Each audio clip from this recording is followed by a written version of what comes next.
Hey guys, have you ever asked yourself the question, what's the difference between religion and magic? And why is it that Christians, Muslims, and Jews have such a strong aversion to magic? Is magic real? Is religion real? And how does this compare with science? Stay tuned.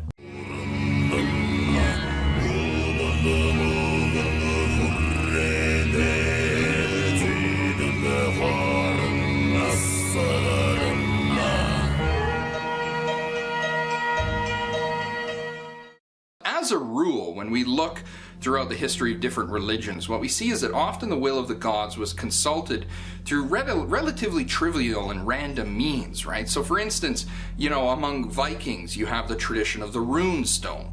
What's more is you have traditions like the tarot cards, or my personal favorite, the Urim and the Thummim of the Old Testament. The Urim and the Thummim appear to have been a white and black stone, perhaps, that were kept in a bag, and they were used to consult the will of Yahweh. There's this particular passage in the book of Samuel that tells us exactly how the Urim and the Thummim were used, and it was clearly a form of divination.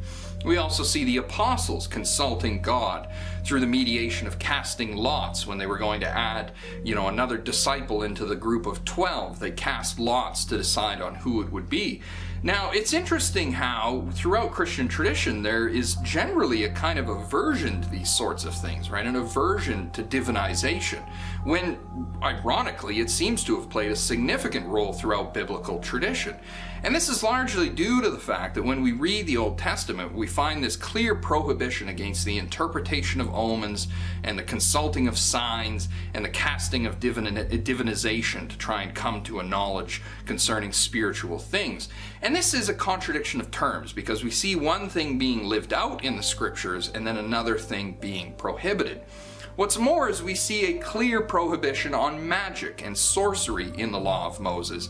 And yet many people have pointed out that, the book of Numbers has a spell for deducing whether or not a woman has committed adultery. There's this whole ceremony where dust is scraped from the floor of the tabernacle and then sprinkled into a bowl of water, and the woman drinks it. I mean, it sounds like in every way like a magical spell.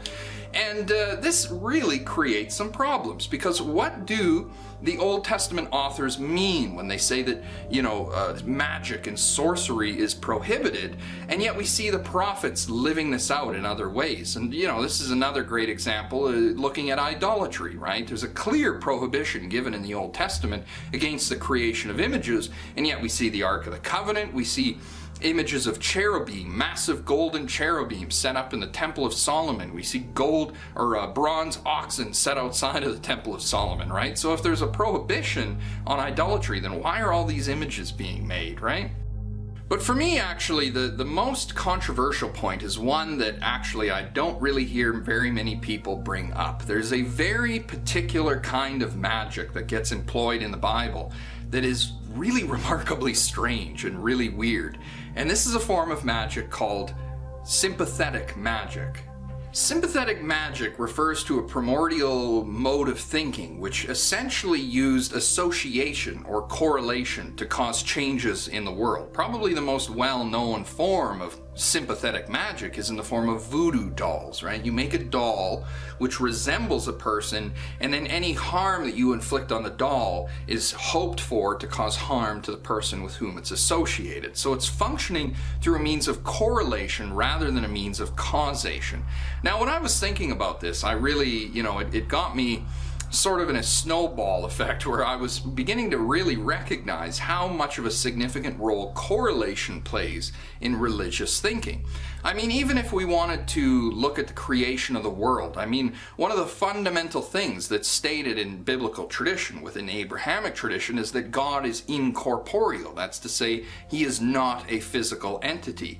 But if God is not a physical entity, then how does he create a physical world? Right? If God doesn't have a physical hand to reach in and grab the dust clouds of Jupiter and squash them down into little spheres, how is this working? How is this felt to take place, right? If God is not a physical entity, then how do we hypothesize or assume that God had any role to play at all in the creation of the world?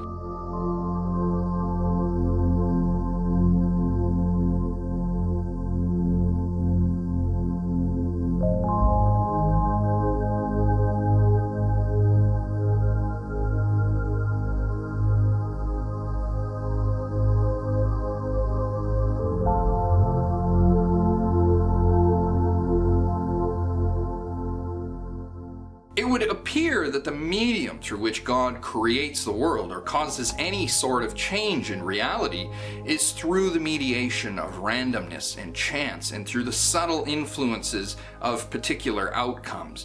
One of my favorite examples of this comes in the book of Isaiah, right, where Isaiah talks about how God has raised up the Assyrian people to punish the Israelites for their sins, and King Nebuchadnezzar is brought in to chastise the nation of Judah for her wickedness and her idolatry. But really, if you stop and think about it, that's a very strange claim, because it's not like God walked down the Tigris River and gathered the people together and said, come on, we're going to go invade Judah. I mean, the king of the Assyrian and Babylonian empires, they marched out of self-interest. They had a particular intention that they themselves were hoping to fulfill. And if you were to go back in time and look at this, you could probably trace out a whole line of causality that resulted in the fact that the Assyrians and the Babylonians eventually invaded Israel. So you have to ask yourself, how exactly, in what way did God cause the calling of the Assyrians, or the Babylonians for that matter? It would seem that the sense of it is the same sense as what happens in the case of the Urim and the Thummim, or in the case of tarot cards, in the case of any form of divinization, where those spaces, those spheres, where in which random chance plays out, is precisely where the will of God works. You know, you could look at the eruption of Mount Thera, right? You could say, okay, well, the eruption of Mount Thera in 1500 BCE was the direct result of pressure within the Earth's crust and the pushing up of the mantle. But is it really a coincidence that these two events coincided, that the eruption of Mount Thera coincided with the expulsion of the Hyksos? You see, I often critique atheists and say, you know, atheists really have never gotten rid of God. They've just given him a new name. They call God coincidence. The creation of the universe, the laws of physics, the evolution of life, and the meaningful experiences that we have for ourselves are all ascribed into the sphere of coincidence. Even precognitive dreams would be pushed into this category of coincidence. Now, the reason why skeptics and atheists and, more scientific types would push this sort of thing away is due to the fact that there is no discernible and immediate chain of causality, right? Scientific thinking is really dependent upon this chain of causality breaking between, one set of phenomena and another set of phenomena. So if you send a rocket ship up into space, you can predict its path and trajectory based on Newtonian laws, and you can set a course for something like the New Horizons mission, right, that goes all the way out to Pluto and precisely hits that location, right? That's due to the fact that we understand the laws of the universe and we can predict their outcome, and there's a direct and immediate, unbroken chain of causality resulting in those effects. But correlation is something radically different. It's the idea that what I do in one part of reality has some mysterious and unspoken of connection to something else in reality. What I find kind of amusing is that a bit of this has actually found its way into science in the form of quantum entanglement, right? When two particles become entangled, they can be separated by infinite distances in space, and yet anything you do to the one particle will immediately affect the other. It's faster than the speed of light, right? There's this spooky action at a distance, as Einstein called it. But when we start to speak on a religious level, on a spiritual level, it takes on a much stronger accent or a much more mysterious sense. So for instance, in the book of Genesis, when Jacob is in the land of Mesopotamia working to acquire his wife Rachel, there's this peculiar story where Jacob puts up sticks and twigs in front of the lambs and the goats to ensure that they have spotted and striped young. He makes a deal with his father-in-law and says, well, listen, any of the spotted or striped young that are born can come to me, but any of the clean and pure unspoiled young will go to you. And so Jacob puts up all these sticks and twigs all around the goats and the sheep while they're breeding, with the intention that they would have spotted and striped young. Of course, this is remarkably strange, because what in the hell does spotted and striped young have to do with putting sticks up in front of the goats, right? This is a form of sympathetic magic, because as Jacob is looking at the animals breeding, he's seeing them through the twigs, and his perception of them breeding with these stripes and spots, he believes is going to result in them having spotted and striped young. It was even felt by many archaeologists and anthropologists that when ancient people painted livestock or game on the insides of cave walls, the bison and the buffalo, that they were performing a form of sympathetic magic, that perhaps they would throw spears at the paintings in order to ensure a successful hunt. By successfully striking the image with a spear, you're creating a kind of correlation in which that actual event will happen when you go out into the real world. Another great example is when we look at Moses, when the Israelites were fighting with the Amorites. It says that Moses lifted his staff above his head, but as long as he held the staff above his head, the Israelites would win. But as soon as his arms got tired and he lowered them, the Amalekites would win, or the Amorites would win. And, Joshua and Hur come in and they hold up his arms, right, to keep his arms in the air. And then as a consequence of that, the Israelites triumph, right? Well, there's obviously no immediate chain of causality between Moses's arm elevation and the victory or the defeat of the Amalekites, right? This is clearly a form of sympathetic magic. But we see this even more so with the prophets, right? When we look, for instance, at Isaiah, who walked around for 3 years, buck-ass naked, right? In order to send a message to the Egyptians that this is the fate that would befall them at the invasion of the Assyrians. Or even more interesting is when Ezekiel is instructed by God to form a complete model of the city of Jerusalem and to lay on one side for well over a year and to construct siege works and to push them up to the model and to host this whole kind of a fake invasion, if you will, a modeled invasion. Really what Ezekiel is doing is no different at all than voodoo magic. I mean, when a person makes a voodoo doll and pushes pins through it, how is that any different than what Ezekiel is doing when he builds a model of Jerusalem and pushes up siege works, right?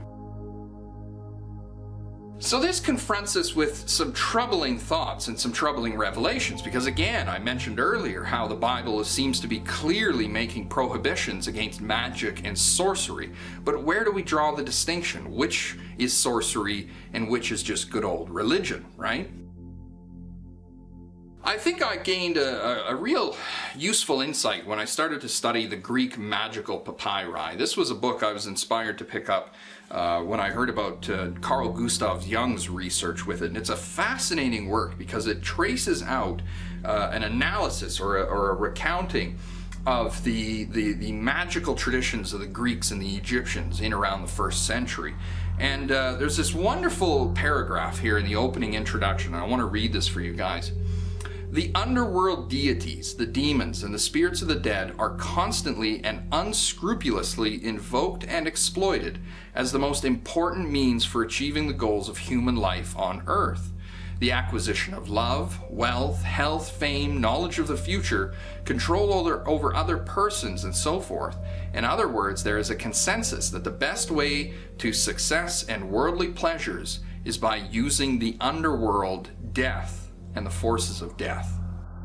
There's this fascinating passage in the book of Isaiah where Yahweh accuses the Israelites, saying that they have made a pact with the underworld, they have made a pact with the dead, and that they're confident that they're going to be able to fend off the Babylonians because they've made this agreement with the underworld. Right? Magic and sorcery in the Old Testament was not what we think of as magic and sorcery. Today, really any kind of religious thinking is considered magic. So for instance, if you go to a Catholic mass and the priest holds up the bread and says, this has become the body of Christ. I mean, in a modern understanding, that's magic, that's sorcery, right? Because you're doing something which is not physically liable. There's nothing physically happening there, right? There's no discernible mode of causality. But to ancient people, sorcery and magic was divided based on who you were invoking. So when the prophet Ezekiel builds a model of the city of Jerusalem and pushes siege works up against it, he's not performing witchcraft or sorcery because he's doing this under the instruction of Yahweh, a God of heaven, a God of heavens above. Whereas a necromancer, a sorcerer, or a witch is someone who makes pacts with the dead and invokes the deities of the underworld. So really this prohibition in the Old Testament against divination and magic and these sorts of things, I don't think is making a clear prohibition against any of that. Rather, it's making a prohibition against underworld religions, hellish religions that rely on the invocation of demons and this sort of thing. I mean, this still exists in our world today in the form of the Goetias and the grimoires, right? The greater and lesser keys of Solomon. And you have these people who will use magical incantations to conjure up demons to try and get them to do what you want, right? Aleister Crowley was a great example of this, right?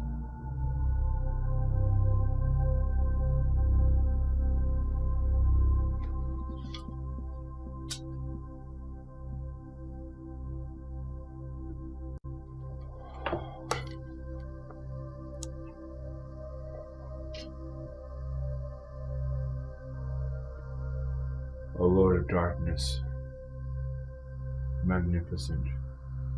So really it seems to me that the Old Testament distinction between that which is, just a proper part of religion and that which is considered witchcraft and sorcery has less to do with what one is actually doing and a lot more to do with who exactly this method is meant to invoke or draw in. So for instance, a Ouija board, right? This is invoking the spirits of the dead. And this is really, I think, what biblical thinking is setting up as a prohibition, to say you don't seek the souls of the dead. One great example of this actually comes in the book of Samuel, where Saul can no longer get in contact with Yahweh, and he can't get any answers through the Urim and the Thummim. The tool of divinization that the priests present just stops working. It just stops offering meaningful answers. And so, as a result, Saul consults the Witch of Endor, and the Witch of Endor conjures up the soul of Samuel the prophet from the underworld, and then offers an answer for Saul, and Saul is able to find out why it is that Yahweh has forsaken him. So the difference between the Witch of Endor and the prophet is that the witch conjures a soul from the underworld, whereas the prophet speaks on behalf of the spirit of Yahweh, right? It's a heavenly invocation rather than a terrestrial or underworld invocation.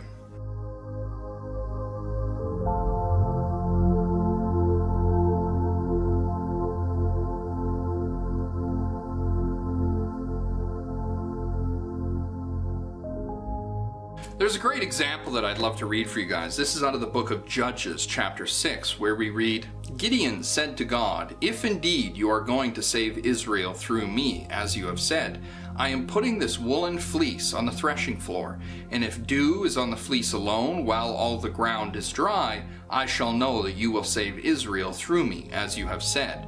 That is what happened. Early the next morning, when he wrung out the fleece, he squeezed enough dew from it to fill a bowl. Gideon then said to God, "Do not be angry with me if I speak once more. Let me make just one more test with the fleece. Let the fleece alone be dry, but let there be dew on all the ground." That is what God did that night. The fleece alone was dry, but there was dew on all the ground. So there's this fascinating scene, right, where the Old Testament prophet Gideon is, consulting Yahweh and setting up a sign, setting up a test to see if whether or not Yahweh is really with him, right? And I always find this amusing because doesn't the Bible say explicitly, "Thou shalt not test the Lord thy God"? But that appears to be precisely what Gideon is doing. But is it, right? Is he really testing God, or is he simply trying to receive an assurance of what God has already said to him?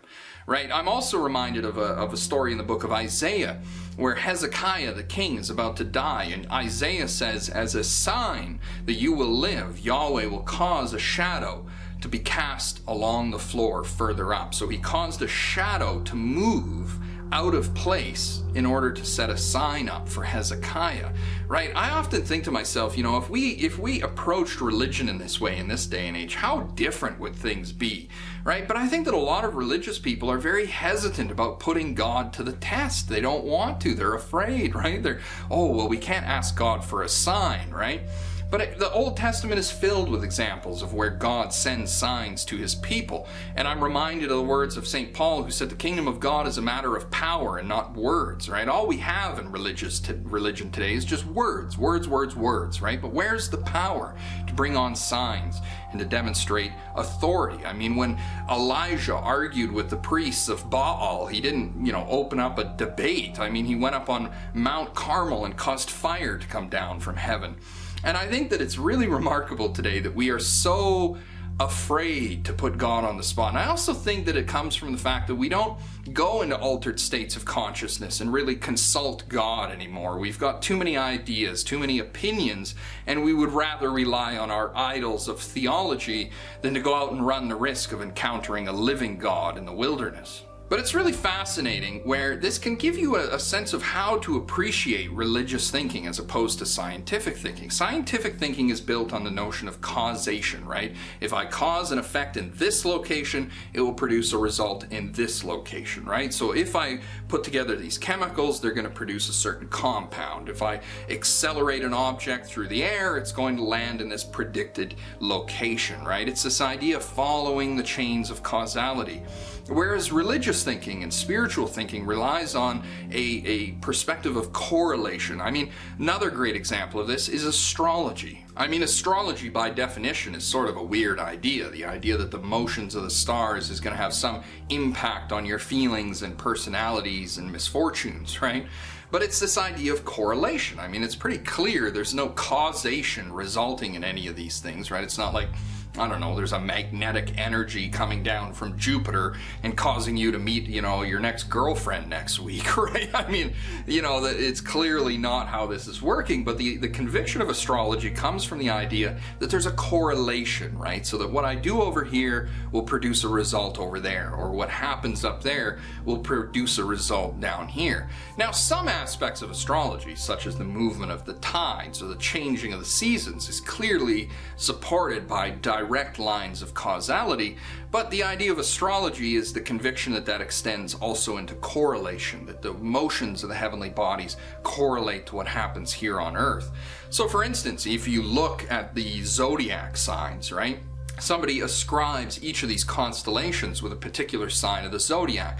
So a person born under the sign of Leo is considered to be confident and voracious and virile. And why is that? Well, that's because that constellation is associated with a lion, because the stars resemble a lion. You see, it's a correlation.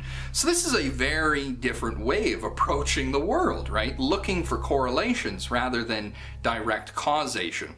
I mean, even if you stop and think about it, prayer itself is a form of correlation. It's not like if I pray to God for a job that, God's going to call up the employer and say, hey, I got a guy down here. He's asking me for some employment, and I was wondering if you had a spot.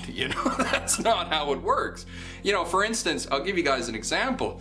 A few years back, I sat down and I prayed and I said, Lord, I'd really love it if I could find some kind of a job where I was free and independent, I could set my own schedule, I could work for a Catholic company, and that I'd be responsible for the money I earned. Well, it just so happens a few weeks later I was hired by the Knights of Columbus, and it had all those things. It was a Catholic company, I was responsible for my own time and earnings. I mean, I had total freedom over my schedule, and it was a perfect correlation to what I had asked, and I genuinely felt that it was an answer to the prayer I had made earlier. And so this really, right, is a perfect example of how prayer and ceremony and religious invocations can cause correlations. And of course, an atheistic or skeptical point of view would look at this and say, well, it's just coincidence, right? The extreme version of this correlative thinking is what we refer to as superstition. And I like the Catechism of the Catholic Church's definition. It says superstition is best understood as excessive religious thinking. So it's the idea that you start drawing correlations where there probably shouldn't be any. You get a little goofy with drawing too many connections, and you'll see this in a lot of people. You'll see it in conspiracy theorists, right? Generally speaking, superstition is easily discerned because it's always coupled with paranoia and anxiety, right? Oh, the government is watching me, it's all a conspiracy, the birds are cameras, this kind of crap, right? And if you listen to conspiracy theorists, they almost exclusively rely on correlative thinking, right? This idea that, well, is it a coincidence that this happened and this happened and that happened all at the same, they draw this in, right? But it can get excessive. It can go to an extreme where you're starting to get paranoid over a broken mirror. My God, I'm going to have bad luck for the next 7 years. Or as my wife says, don't laugh at baby farts because you'll be stung by a bee. This is an aphorism from South Sudan, right? So these are examples of superstition. But it represents an extreme version of religious thinking. So the idea here that really should be useful for us is if we want to understand religion, we want to understand spirituality, we want to involve some kind of magic in our lives, something meaningful, we have to look for those opportunities of correlation, discerning where things correlate with one another.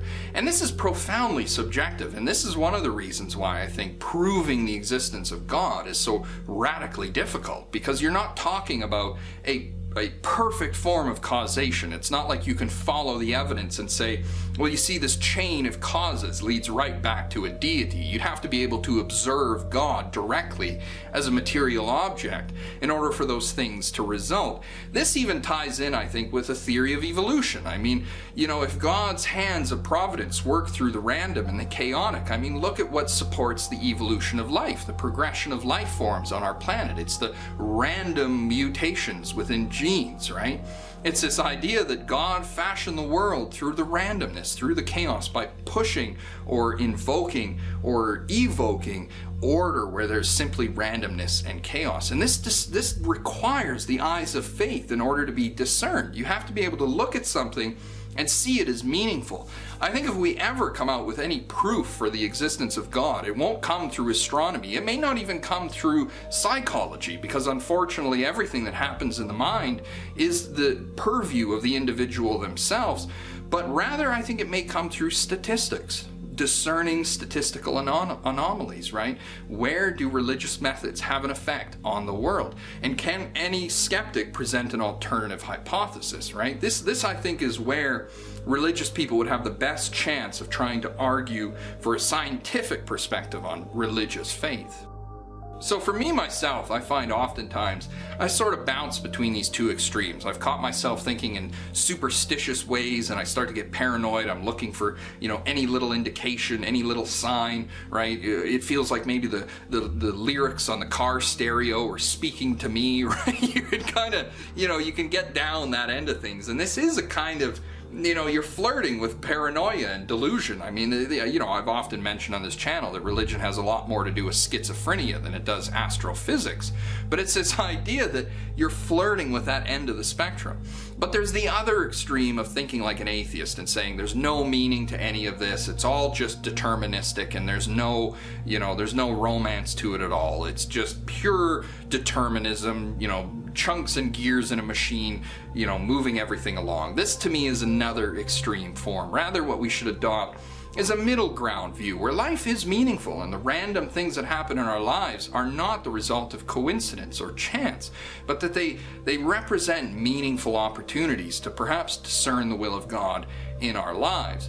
I recently had a dream in which I saw a fella, he had some kind of a disease in his throat, and he explained to me that the disease was the result of the fact that he had always lived with a filthy mouth. He says, I've always been a vulgar individual. I would always make these vulgar statements, blasphemous statements, what have you. And then as a result, now I have this disease, right? This is religious thinking, right? Where you're saying the random misfortunes of life are meaningful, and they don't arise just due to pure chance, but rather through chance. They come through the randomness. And this is one of the ways that we can discern and recognize the will of God. And as always, thanks for watching.